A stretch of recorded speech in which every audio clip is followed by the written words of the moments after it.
can still see it like it happened yesterday.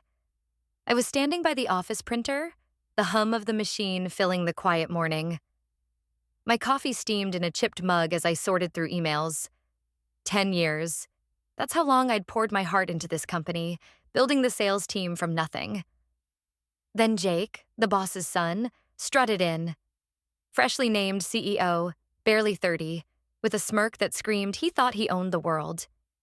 He didn't look at me, didn't say hi. Just pointed and said, "Emma, my office. Now." It wasn't a request. I followed, my stomach twisting. Jake didn't sit. He leaned against his desk, arms crossed, and said, "You're fired. We don't need dead weight dragging us down." My heart stopped. Fired? Me? The woman who'd closed million-dollar deals and trained half the team? I blinked, waiting for a punchline that never came. "Excuse me?" I managed. He shrugged, flipping through papers like he was picking lunch. "You heard me. Pack up. You're done." I wanted to scream, to list every late night I'd worked, every client I'd saved. Instead, I smiled. "Good luck, Jake," I said, voice steady, and walked out. My coworkers stared, sensing the storm, but I shook my head. "Don't ask. Not now." Driving home, my mind raced. 10 years? I'd skipped family dinners, worked through my dad's funeral, pushed through exhaustion to keep this company alive. And now, tossed out like trash. But I wasn't mad yet. I was curious. Why now? We were days from closing a $2 million contract I'd spent months on. I knew every detail, every client quirk. Had Jake even glanced at the paperwork? That question kept me up all night, staring at the ceiling, coffee going cold. At 9:15 a.m., my phone buzzed. Unknown number. I almost ignored it, but something made me answer. "Emma, it's Ms. Harper. My old boss, the company founder, Jake's mom." Her voice was tight. "Why'd you leave? What happened?" I swallowed. "Your son fired me. Said I was dead weight." Silence. Then a sharp breath. "What?" she snapped. "Yesterday?" I nodded, though she couldn't see. "He said I wasn't needed." Another pause. "Emma, did he read your contract?" I frowned. "What do you mean?" Papers rustled on her end.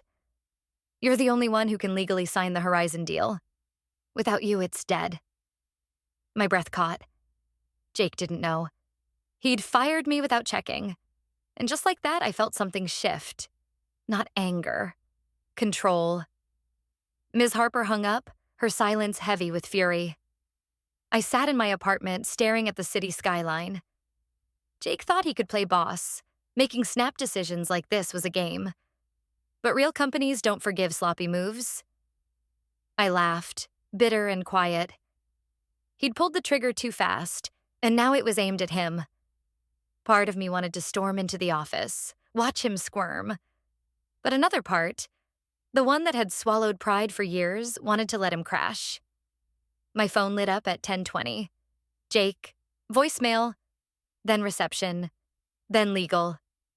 It buzzed like a beehive, but I didn't answer. Jake's message was strained. "Emma, hey, misunderstanding yesterday. We need you back.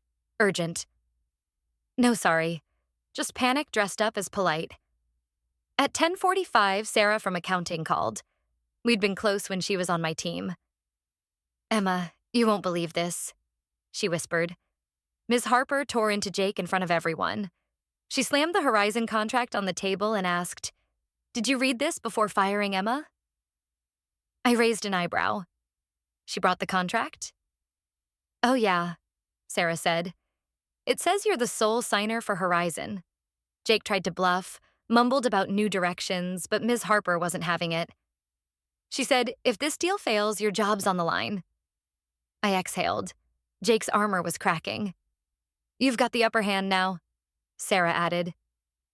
I thanked her and hung up, staring out my window. The city hummed, indifferent to the chaos. At 11:30, Ms. Harper texted, "Emma, I'm sorry. I misjudged Jake. Come in, not just for the deal, but to talk." Tempting, but I wasn't ready to waltz back like nothing happened. This wasn't just about a contract. It was about respect, trust, the years I'd given. I texted back, "I'll consider it, but only if we talk terms first. No interference from Jake." I hit send, changed out of sweats, and headed to the office. I didn't use the employee entrance. I walked through the main lobby like a guest. Heads turned. Everyone knew I'd been fired. My return was a statement. The receptionist jumped up.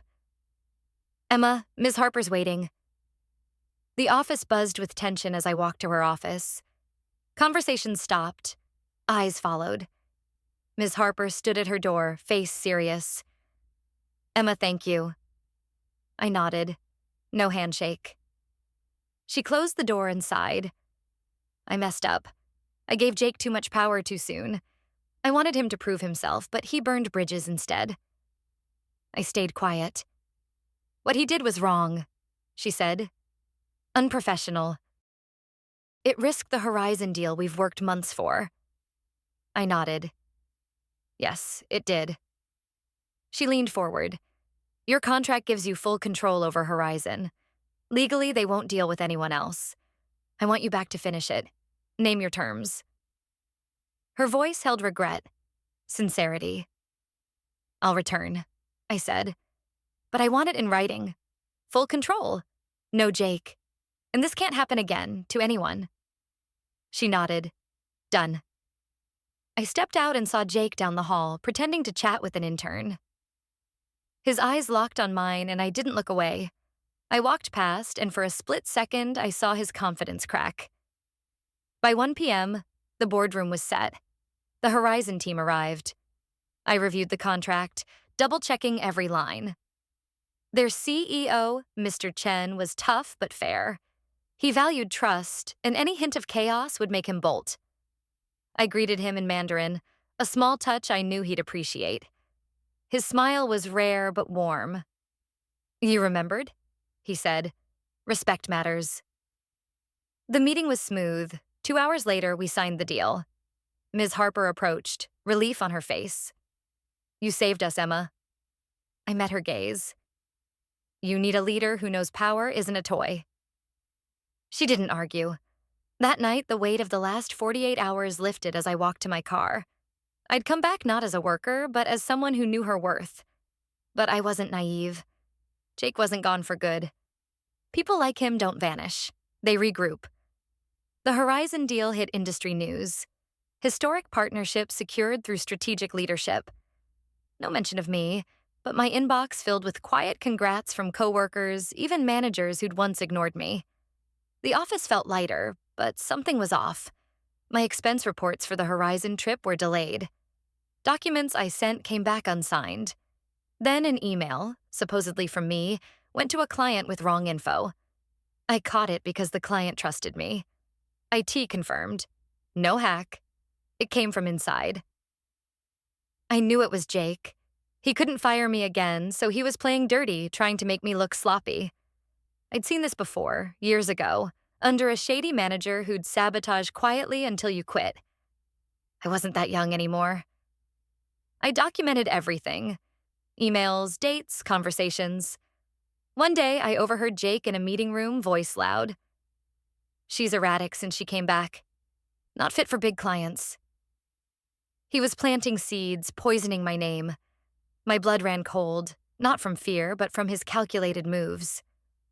That night, Ms. Harper called me to her office. She slid a folder across her desk. "Your new contract. Full control." Then she added, "I've started an audit. Too many files are off." Our eyes met. "I know Jake's not done," she said. "Why not stop him?" I asked. She paused, tired. I needed to see how far he'd go. The audit shook the office. Whispers followed me. Some smiled, others avoided me. The audit team called me to a cramped room filled with files. David, the lead, showed me a screen. "This email, sent from your account?" "It came from a shared computer. Someone used your login." I folded my arms. I reported that. He nodded. "We found more. Altered files, fake sign-offs, all under your name. It's sabotage. My jaw tightened. And? David leaned in. It's tied to Jake's assistant's login. We're not accusing yet, but it's clear. I insisted on being at the final meeting. The boardroom was tense. Ms. Harper stared out the window. David laid out the evidence. Jake arrived late, smug, until he saw me. She's not on the audit team, he snapped. Ms. Harper turned. She's here because you made it personal. David showed login traces, fake emails, all pointing to Jake. His smirk faded. You're reaching, he said. I looked at him. You almost tanked Horizon, Jake. Ms. Harper's voice was ice. I gave you chances. You tore down the people building this place. She stood. You're suspended. Now. Jake's eyes met mine, not angry. Stunned. He left in silence. 2 weeks later, Jake was gone. Terminated for ethical breaches. No lawsuit, just a quiet exit. I felt calm, not victorious. Ms. Harper called me in again. You showed more leadership than most, she said. I want you as director of sales. She slid a promotion letter across. I hesitated. If I take this, I want to fix this place. No more fear. She smiled. That's why I chose you. In my new office, I stared at the blank nameplate. I'd been invisible for years, but silence had almost cost me everything. I reopened communication, brought back good people Jake had pushed out, started a no-fear reporting system. I told new hires, you don't pick the fights, but you choose who you become in them.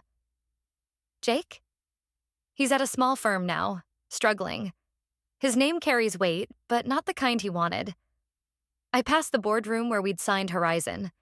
That deal changed my career, but the real shift was when I smiled at Jake and walked out, refusing to beg.